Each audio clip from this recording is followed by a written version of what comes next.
नमस्कार. मी श्री ब्रह्म ठोटगे संचलित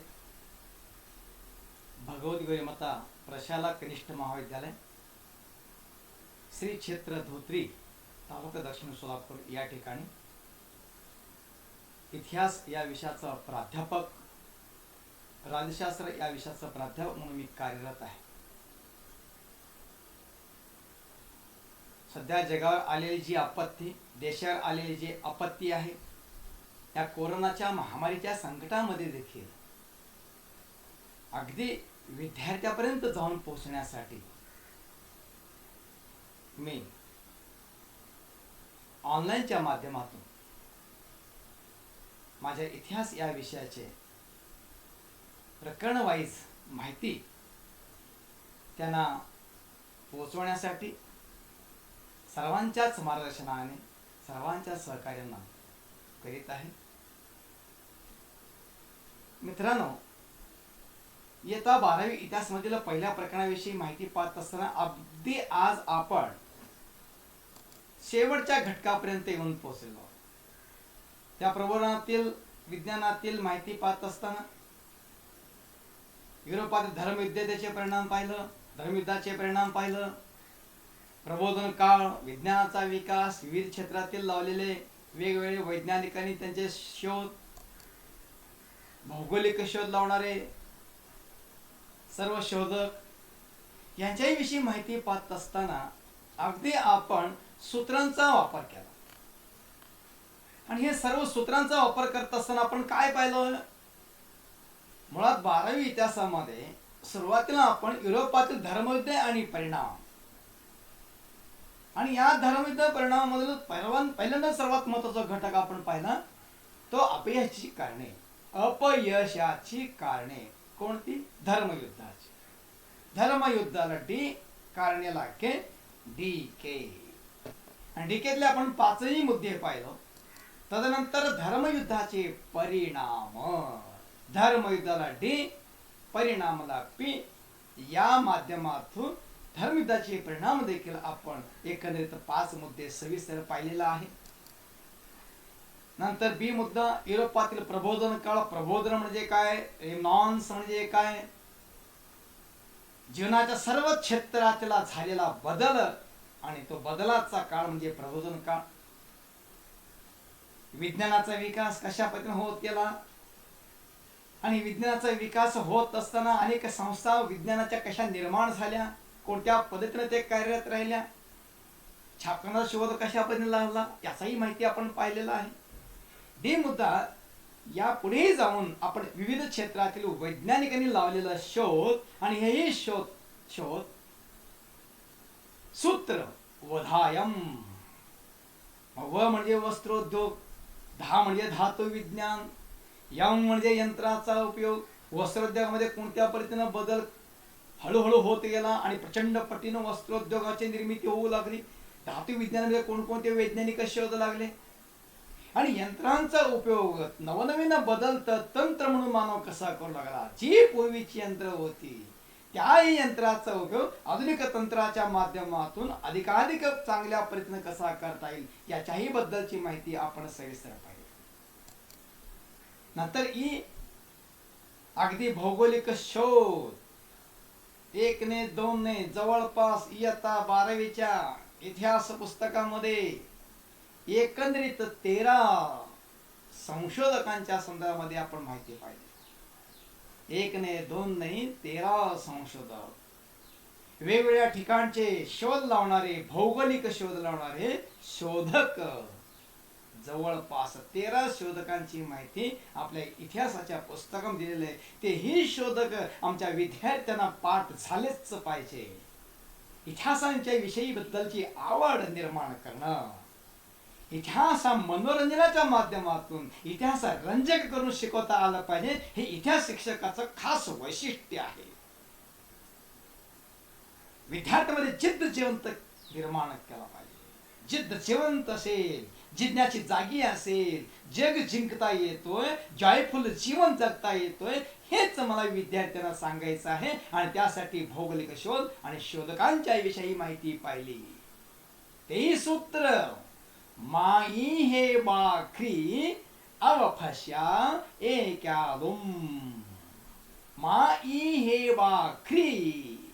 मा म्हणजे मार्को पोलो विषयी माहिती, ई म्हणजे इब्न बतुता विषयी माहिती, हे म्हणजे हेनरी द नेव्हिगेटर अर्थात नॅव्हिगेटरची माहिती, बा म्हणजे बार्थोलोमू डायस याची माहिती पाहिलं आपण, ख्री म्हणजे ख्रिस्तोफर कोलंबस ची माहिती पाहिली, अ म्हणजे अमेरिको वेस्पुशीची माहिती पाहिली, वा म्हणजे वास्को द गामा साम्राज्य विस्ताराचा मार्ग खुला करणारा भारतातला, व म्हणजे फर्डिनांड मॅगेलन, सॅम्युएल डी शॅम्पलिनची माहिती पाहिली, Abel Janszoon Tasman, captain James Cook, Louis Antoine de Bougainville आणि शेवटचा जो 13वा संशोधक होता मंगो पार्क याच्याही विषयी माहिती पाहिली.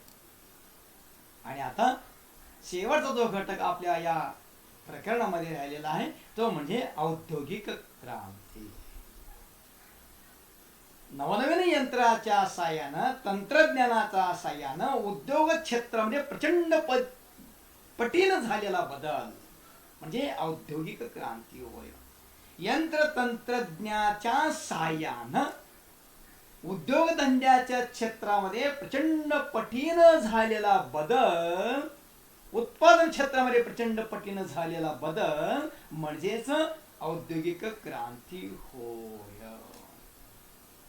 आणि हे औद्योगिक क्रांती पाहत असताना या औद्योगिक क्रांतीला कोणकोणती घटना घडल्या की औद्योगिक क्रांतीला अनुकूल अशा प्रकारची पूर्वपीठिका पार्श्वभूमी युरोप खंडामध्ये तयार झाली. आणि त्याच्या अगोदर आपण जर पाहू लागलो आणि या औद्योगिक क्रांतीमुळं मोठ्या प्रमाणामध्ये भांडवलशाहीचाही उदय झालेला आपल्याला दिसला, जेणेकरून या औद्योगिक क्रांतीमुळे काय झालेलं आहे तर आपल्याला नवनवीन बदल उत्पादनाच्या क्षेत्रामध्ये कशा पद्धतीनं झाला याच्याही विषयी आपण संक्षिप्त माहिती पहिल्यांदा पाहूया, मग नंतर आपण थोडक्यात पार्श्वभूमी पाहिल्यानंतर आपण एक एक मुद्द्याच्या माध्यमातून डिटेल सविस्तर माहिती पाहणार आहोत. पहिला जो झाला तो औद्योगिक क्रांती. औद्योगिक क्रांतीचं मुळात सुरुवात झाली प्रथम इंग्लंड या देशामध्ये आणि मग नंतर संपूर्ण युरोपभर ही औद्योगिक क्रांतीचे वारे हळूहळू पसरू लागले. थोडक्यात आपण पाहिलेलं आहे उत्पादनाची साधने व प्रक्रियामध्ये झालेल्या बदलाला औद्योगिक क्रांती असे म्हणतात. पुन्हा एकदा, उत्पादन साधने व प्रक्रियात झालेल्या बदलाला औद्योगिक क्रांती असे म्हणतात. आणि या औद्योगिक क्रांतीची जी साधारणपणे जर आपण जर सनावळीच्या माध्यमातून पाहिले गेलं तर जवळपास इसवी सन 1750 ते 1850 या 100 वर्षाच्या काळामध्ये युरोप खंडामध्ये मोठ्या प्रमाणामध्ये औद्योगिक क्रांती झाली दिसून येते. या शतकभराच्या कालखंडामध्ये या क्रांतीच्या पहिल्या टप्प्याने व्यापलेला होता आणि औद्योगिक क्रांती म्हणजे हस्त उद्योग व्यवसायाकडून यांत्रिक उद्योग व्यवसायाकडे संक्रमण म्हणजेच औद्योगिक क्रांती होय.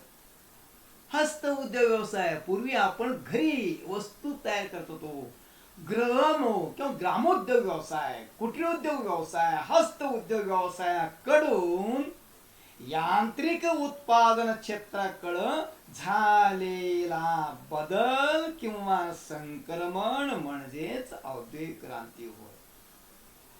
आणि 18व्या आणि 19व्या शतकामध्ये लागलेले जे नवीन शोध होते अर्थात बाष्पशक्ती आणि जलशक्ती याचा उपयोग करून उत्पादनाच्या प्रक्रियेमध्ये यंत्राचा उपयोग करण्यास सुरुवात झाली. आणि यामुळे सुरुवातीला औद्योगिक क्रांती युरोप खंडामध्ये झाली आणि हे घडून येण्यासाठी सर्वात महत्वाचा घटक आहे तो भांडवलशाहीचा विकास होणं गरजेचं होतं. का? या भांडवलशाहीचा विकास होण्यासाठी त्या देशाने वस्तूच्या किमती कमी ठेवलं. का? कमी मोबदला देऊन म्हणजे स्वस्तात वस्तू तयार करून घेतल्या म्हणून वस्तूच्या किमती कमी ठेवल्या आणि अधिकाधिक नफा मिळवल्या आणि या अधिकाधिक नफ्याच्या माध्यमातून मोठ्या प्रमाणामध्ये भांडवल या युरोप खंडामध्ये निर्माण झालं. अशा पद्धतीनं अधिकाधिक नफा कमी मोबदला देऊन वस्तूची किंमत कमी ठेवून अधिकाधिक नफा मिळवून भांडवल गोळा करणं हे भांडवलशाहीचं खास वैशिष्ट्य होतं.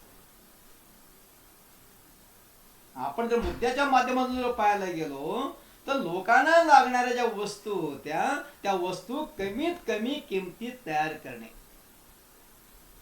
दुसरा मुद्दा आपण पाहत असेल तर आपल्या लक्षात येईल काय होतं, श्रमाच्या मोबदल्यात कमी वेतन द्यायचं आणि परिणामी वस्तूची किंमत कमी आणि व्यापारामध्ये मिळणारा जो अधिकाधिक नफा होता या अधिकाधिक नफ्याच्या माध्यमामुळे मोठ्या प्रमाणात भांडवल जमा होऊ लागलं आणि यामुळं औद्योगिक क्रांती घडून येण्यासाठी पुढील आणखीन काही घटकाविषयीची माहिती आपण पाहणार.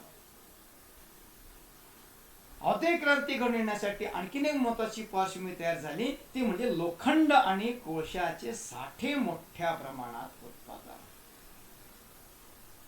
म्हणजे थोडक्यात औद्योगिक क्रांती जेव्हा घडून आली त्यावेळेला युरोप खंडामध्ये विशेष करून इंग्लंडमध्ये लोह खनिजाचे आणि कोळशाचे साठे मोठ्या प्रमाणामध्ये उपलब्ध होते.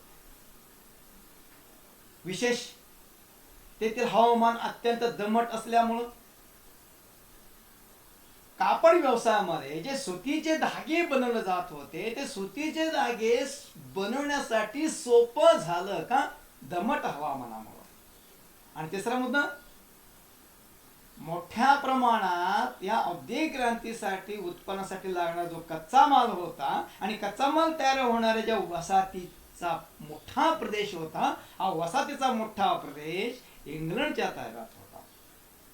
चौथा मुद्दा, इंग्लंडला कच्चा माल आयात करणं सहज शक्य झालं कारण त्या दरम्यानच्या काळामध्ये वस्तूची ने-आण करण्यासाठी रेल्वे मार्गाचीही अनुकूलता निर्माण झाली ती रेल्वेचाही शोध लागलेला होता.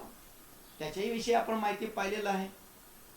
बाष्प शक्तीवर चालणारी रेल्वे इंजिन निघाले आणि या रेल्वे मार्गाच्या शोधामुळं इंग्लंड देशाला वसाहतीच्या हुकमी वसाहतीच्या प्रदेशातून कच्चा माल आयात करणं सहज शक्य झालं. आणि पाचवा मुद्दा काय झालं, आपल्या देशामध्ये आणलेला कच्चा माल यंत्राच्या साहाय्यानं कारखान्यामध्ये पक्का तयार करून पक्का माल विकण्यासाठी हुकमी बाजारपेठ देखील निर्माण झाली.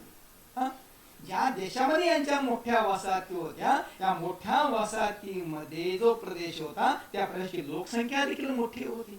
म्हणून आपण आशिया खंडामध्ये भारत हा देश पाहिलेला आहे. भारत या देशाची लोकसंख्या प्रचंड मोठी होती. मोठ्या लोकसंख्येच्या वसाहतीच्या प्रदेशामधून कच्चा माल घेऊन जाणं आणि पक्का तयार करून स्वदेशामधून तो पक्का माल पुन्हा याच हुकमी बाजारपेठेमध्ये आणून विकणं आणि विकल्यानंतर अधिकाधिक नफा या युरोपातील लोकांना अर्थात इंग्लंडच्या देशाला मिळू लागलं. आणि विशेष करून युरोपमध्ये जे काही मोठमोठे देश होते या देशांनी संपूर्ण जगामध्ये आपल्या वसाहतीचा प्रदेश निर्माण केला. वसाहतीमधून कच्चा माल आणू लागले. कच्चा माल स्वदेशामध्ये आणून यंत्राच्या माध्यमातून पक्का तयार केलं. पक्का माल विकण्यासाठी स्वतःच्याच वसाहतीच्या हुकमी बाजारपेठेत विकू लागले आणि तेही चढ्या व्याजानं चढ्या किमतीनं आणि चढ्या किमतीने विकल्यामुळं अधिकाधिक नफा या युरोप खंडातील देशांना होऊ लागला आणि त्यामुळे युरोप खंडामध्ये दिवसेंदिवस अधिक नफ्यामुळे भांडवलात वाढ होऊ लागली.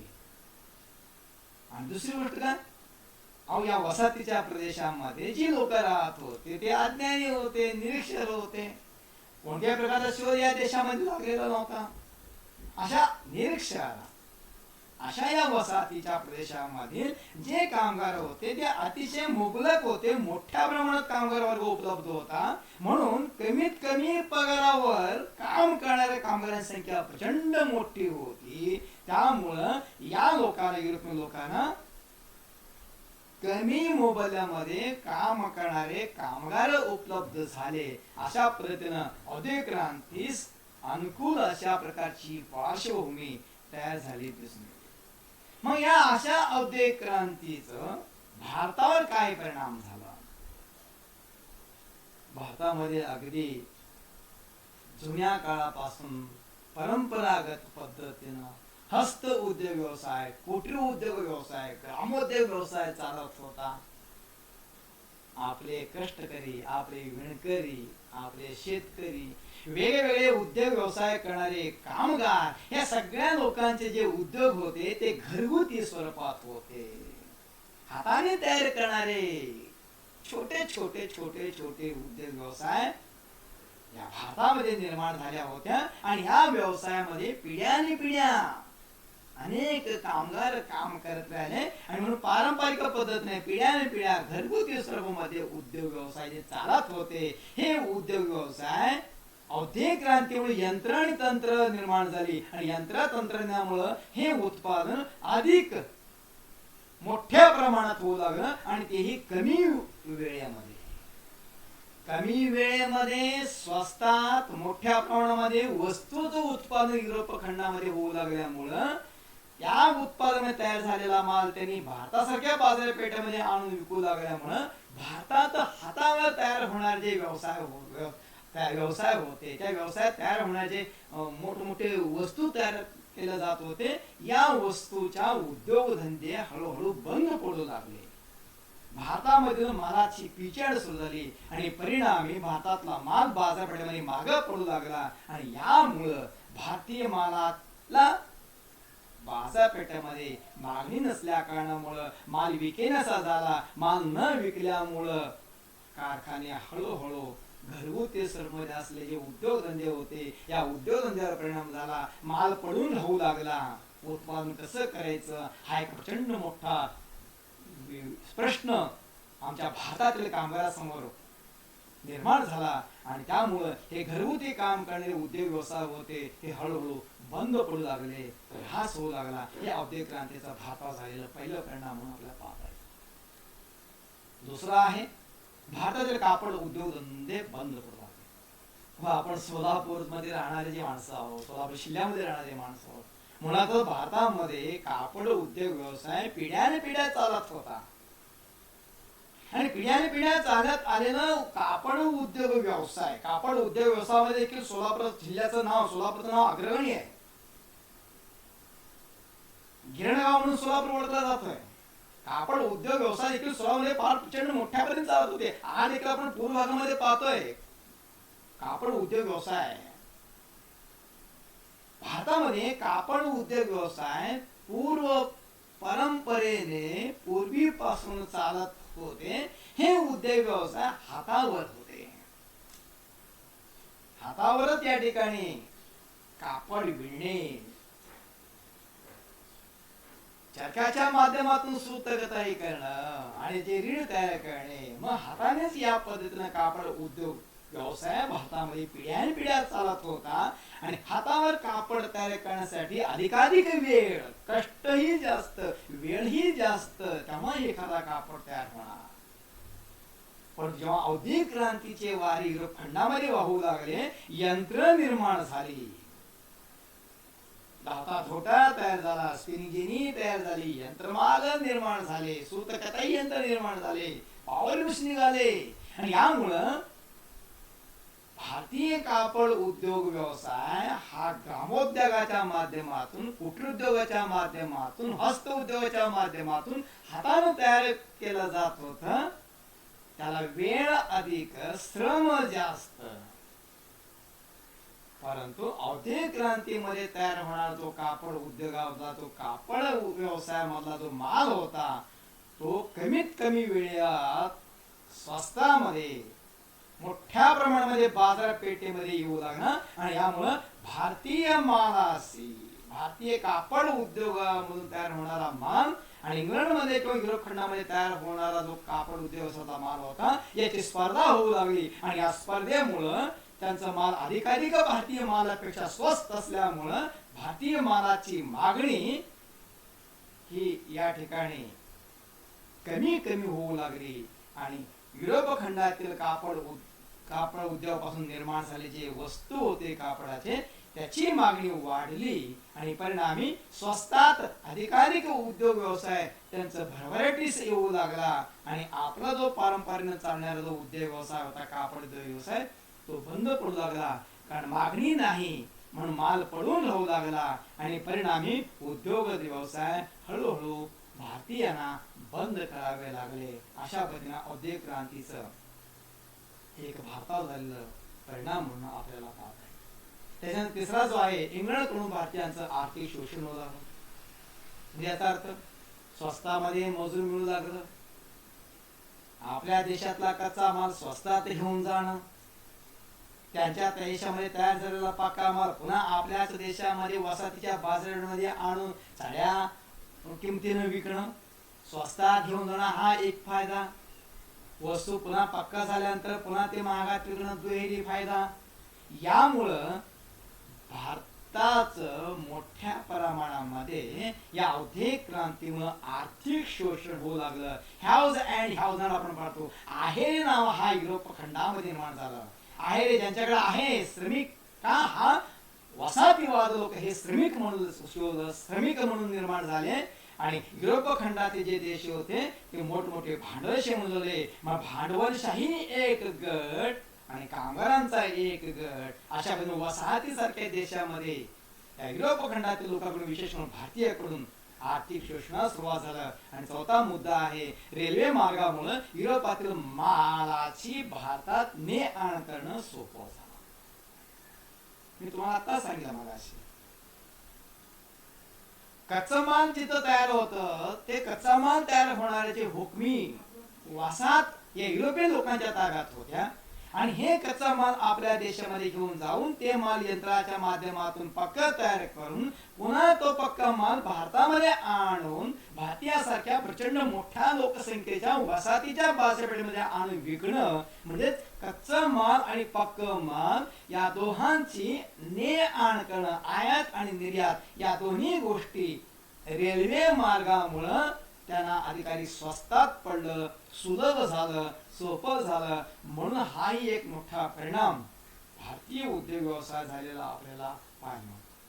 आणि त्याच्यातून पुढचा जो मुद्दा आहे तो म्हणजे आर्थिक राष्ट्रवाद आणि साम्राज्यवादाचा उदय आहे. तर आर्थिक राष्ट्रवाद आणि साम्राज्यवादाचा जो उदय आहे, आर्थिक राष्ट्रवाद म्हणजे काय? औद्योगिक क्रांतीमुळे युरोप खंडातील राष्ट्रांमध्ये मोठ्या प्रमाणामध्ये आर्थिक साम्राज्यवाद वाढीस लागला. आणि आर्थिक साम्राज्यवादामुळं, आर्थिक राष्ट्रवाद, आर्थिक साम्राज्यवादामुळं युरोप खंडामध्ये एक वेगळंच वातावरण निर्माण झालं. हळूहळू आर्थिक राष्ट्रवादाकडून साम्राज्यवादाचा उदय होत असलेलं आपण शेवटचं घटक पाहणार आहोत. प्रत्येक राष्ट्र स्वतःच्याच राष्ट्राच्या आर्थिक विकासाला प्राधान्य देऊ लागला. माझ्या राष्ट्राचा आर्थिक विकास कसा होईल याच्यातून युरोप खंडामध्ये राष्ट्रामध्ये देशांमध्ये स्पर्धा वाढली आर्थिक विकासाच्या मुळे. आणि यामुळं हे राष्ट्र दुसऱ्या राष्ट्राची आर्थिक नाकेबंदी करू लागली. आणि याच्यातून मोठ्या प्रमाणामध्ये आर्थिक राष्ट्रवाद वाढीस लागला. आणि दुसरी गोष्ट जर आपल्याला पाहायचं असेल, राष्ट्रातल्या स्पर्धेमुळे आयात निर्यातीवर बंधने सुरू झाली. इंग्लंडचा माल दुसऱ्या देशामध्ये, इंग्लंडचा माल युरोपातील इतर देशामध्ये, इतर देशातला माल इंग्लंडच्या इतर देशामध्ये, थोडक्यात युरोप खंडामध्ये फ्रान्स, जर्मनी, डच, इंग्लंड ही जी राष्ट्र होती, या राष्ट्रामध्ये एकमेकाच्या मालाच्या आयात निर्यातीवर बंधने येऊ लागली. का? वाढत्या आर्थिक राष्ट्रवादामुळे, राष्ट्रवादाच्या स्पर्धेमुळे. पुढचा मुद्दा आपल्याला असं पाहता येईल, इतर देशाच्या मालावर मोठ्या प्रमाणात झाका लावू लागले. एखाद्या देशाचा माल आपल्या देशाच्या बाजारपेठेमध्ये येत असेल आणि तो आपल्या मालापेक्षा जर स्वस्तात असेल तर तो माल आपल्या मालाशी स्पर्धा करू लागला, तर आमचा माल महाग असल्यामुळं त्याची मागणी कमी होईल. म्हणून आपल्या मालाची मागणी जास्त बाजारपेठेत असावी आणि पाश्चिमात्य इतर देशातून आलेल्या मालाची मागणी कमी व्हावी याकरता त्यांच्या देशातून आल्या जरी माल जर स्वस्त असला तरीही त्याच्यावर भरमसाठ जकात लादून तो माल महाग केले आपल्या देशातील मालाच्या किमतीपेक्षा. आणि परिणामी आपल्याच देशातील माल प्रचंड मोठ्या पद्धतीने कसा विकेल याचाच विचार करण्यासाठी हे राष्ट्र एकमेकाच्या देशातून येणार जो माल होता त्या मालावर मोठ्या प्रमाणात जकात लावू लागले. दुसऱ्याच्या मालावर जकात लावून तो वस्तू महाग करणं आणि आपला वस्तू स्वस्त, यामुळं अशा प्रयत्न याच्यातून स्पर्धा निर्माण होऊ लागली. जिथे जिथे प्रतिस्पर्धी राष्ट्रे आणि त्या राष्ट्राने आपापल्या वसाहतीमध्ये अशाच प्रकारची स्पर्धा सुरू झाली आणि या स्पर्धेतून या राष्ट्रामध्ये वसाहतवाद हा एक मोठा प्रसंग समोर आला आणि याच्यातूनच युरोपियन वसाहतवाद हा दुसऱ्या प्रकरणाचा जन्म झाल्याकडे दिसतो. आणि या औद्योगिक क्रांतीमुळं अधिकाधिक उत्पादनाला जन्म दिला आणि याच अधिकाधिक उत्पादनामुळे आर्थिक राष्ट्रवाद वाढला. पर्यायाने या आर्थिक राष्ट्रवादातून साम्राज्यवादाचा पाया घातला गेला. यामुळं भांडवलदारांसाठी नवीन बाजारपेठा मिळवणं, कच्चा माल पुरवठा करणारं केंद्र शोधणं, गुंतवणूकदारांना आकर्षित करणं इत्यादी मोठ्या प्रमाणामध्ये वसाहतीचं शोषण मात्र मोठ्या प्रमाणामध्ये पुढील काळामध्ये निर्माण झाली. म्हणून अशा पद्धतीनं या आर्थिक राष्ट्रवादातून साम्राज्यवाद वाढीस लागू लागला. आणि हा साम्राज्यवाद का वाढला तर साम्राज्यवाद वाढण्यासाठी मोठ्या प्रमाणामध्ये आक्रमक राष्ट्रवाद हा एक मुद्दा, औद्योगिकरणाचा दुसरा मुद्दा, वंशश्रेष्ठत्वाची भावना या लोकांमध्ये निर्माण झाली हा तिसरा मुद्दा आणि प्रत्येक राष्ट्रामध्ये आक्रमक प्रवृत्ती वाढली. आक्रमक राष्ट्रवाद, औद्योगिकरण, वंशश्रेष्ठत्वाची भावना, आक्रमक प्रवृत्ती इत्यादी गोष्टीमुळे युरोप खंडातील प्रत्येक राष्ट्रामध्ये साम्राज्यवादाची भावना वाढीस लागली आणि याच्यातून युरोप खंडामधून मोठ्या प्रमाणामध्ये वसाहतीसारख्या देशावर देखील साम्राज्यवाद आपण पुढच्या प्रकरणामध्ये पाहणार आहोत. युरोपातील किंवा युरोपियन वसाहतवाद त्या प्रकरण पाहत असताना प्रचंड संपूर्ण जगामध्ये साम्राज्यवाद कशा पद्धतीने हळूहळू वाढू लागला याही विषयीची माहिती आपण पुढच्या प्रकरणामध्ये पाहूयात. म्हणून प्रकरण 1 तो युरोपातील प्रबोधन आणि विज्ञानाचा विकास या बाबतीत माझ्या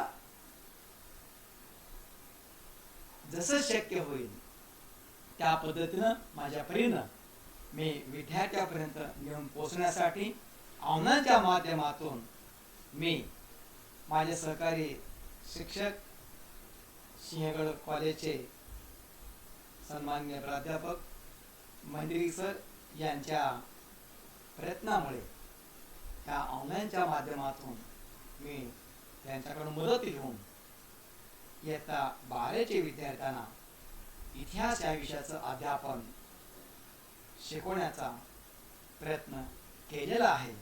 कदाचित हा प्रयत्न माझा पहिलाच आहे.